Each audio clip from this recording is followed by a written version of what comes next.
The Corporate Law Amendment Bill 2026 aims to accelerate India's economic velocity by dismantling layers of restrictive regulatory frameworks.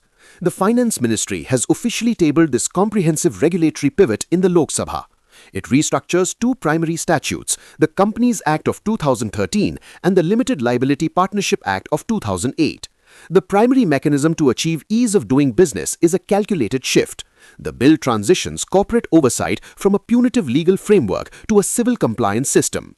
This transition is designed to align domestic corporate governance with global best practices, a necessary condition to attract sustained foreign institutional investment. This legislation executes a foundational rewrite of the regulatory relationship between the Indian state and corporate capital. Despite the government's push for economic velocity, the legislative process has applied friction. The bill is currently halted for intense scrutiny. Severe critiques from the opposition regarding reporting constitutional overreach have forced the bill into the hands of a Joint Parliamentary Committee or JPC. This chart shows the bicameral composition of that committee. It comprises exactly 31 members, 21 drawn from the Lok Sabha and 10 from the Rajya Sabha, ensuring a comprehensive review of the text. The committee operates on a strict timeline. They are mandated to submit their final analytical report by the end of the first week of the upcoming monsoon session. The referral to the JPC signals that the bill's structural changes remain deeply contested. To understand their impact, we have to deconstruct these changes. The first major pillar of the amendment recalibrates corporate social responsibility thresholds under Section 135 of the Companies Act. The baseline rule states that companies meeting specific financial criteria must contribute 2% of their net profits to socially responsible initiatives. This diagram outlines three original CSR triggers. The 500 crore net worth and 1000 crore turnover thresholds remain untouched. The net profit threshold doubles from 5 to 10 crore rupees. Additionally, the window to transfer unspent CSR funds extends from 30 to 90 days.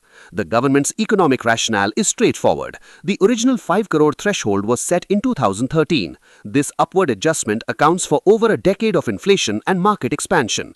By moving the line, this specific recalibration unburdens small and mid-size enterprises, immediately converting previously locked compliance funds into liquid growth capital. The second pillar of the bill expands operational agility by introducing a new hybrid conversion framework for investment vehicles. Previously, trusts operating as investment vehicles faced rigid operational constraints compared to standard corporations. This roadmap illustrates the new provision allowing specific trusts to legally convert into limited liability partnerships or LLPs. To qualify, the trust must be registered with SEBI or be situated within an international financial services center. The LLP structure grants the operational flexibility of a traditional partnership while maintaining the strict liability protection of a corporation. The bill also relaxes regulations around capital structure flexibility, specifically making share buybacks easier for cash-rich companies to execute.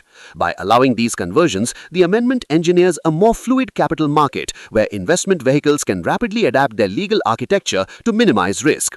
The final and most expansive operational pillar of the bill is the systemic decriminalization of corporate infractions.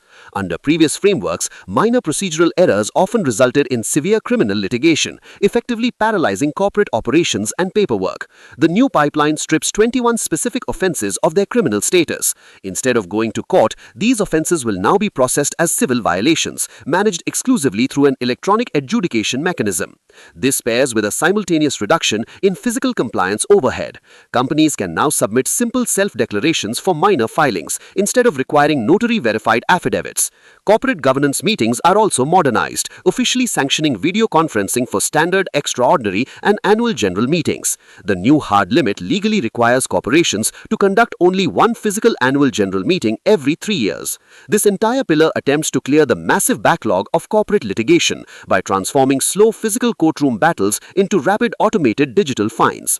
The operational mechanics of the bill explain the government's intent, but the core constitutional controversy is what triggered the JPC review in the first place. The friction centers on the concept of delegated legislation, the process where the legislature passes broad objectives but transfers the actual rulemaking power to executive authorities. The primary beneficiary of this transferred power in the 2026 bill is the National Financial Reporting Authority, or NFRA. This flowchart maps the opposition's critique. By bypassing standard statutory rules, the bill grants the NFRA sweeping powers to set audit standards, classify companies, and determine penalty frameworks without direct parliamentary oversight. The critique expands to the Ministry of Corporate Affairs regional directors, whose newly expanded adjudicatory powers effectively bypass standard judicial oversight. While delegated legislation speeds up dispute resolution, it risks creating an opaque rule-by-bureaucracy system that undermines parliamentary sovereignty. There is a secondary critique regarding the CSR recalibration. Critics argue that raising the threshold to 10 crore rupees dilutes overall corporate social welfare contributions. Furthermore, replacing jail time with civil fines threatens to create a weak deterrence environment, where breaking the law becomes a mere business expense. The government provides a rigorous counter-argument regarding delegation of power, relying on institutional precedent to justify the NFRA's new authority. They argue that the NFRA's new regulatory powers are strictly on par with existing functional authorities like the Securities and Exchange Board of India. The government frames the regulatory autonomy of SEBI and the Competition Commission of India as an essential component of institutional efficiency. They also defend the CSR shift, framing it as an absolute necessity to protect post-pandemic small businesses from regulatory strangulation. Ultimately, the Corporate Law Amendment Bill 2026 is a calculated legislative gamble. It sacrifices layers of traditional parliamentary oversight and criminal deterrence to achieve its goal of economic velocity.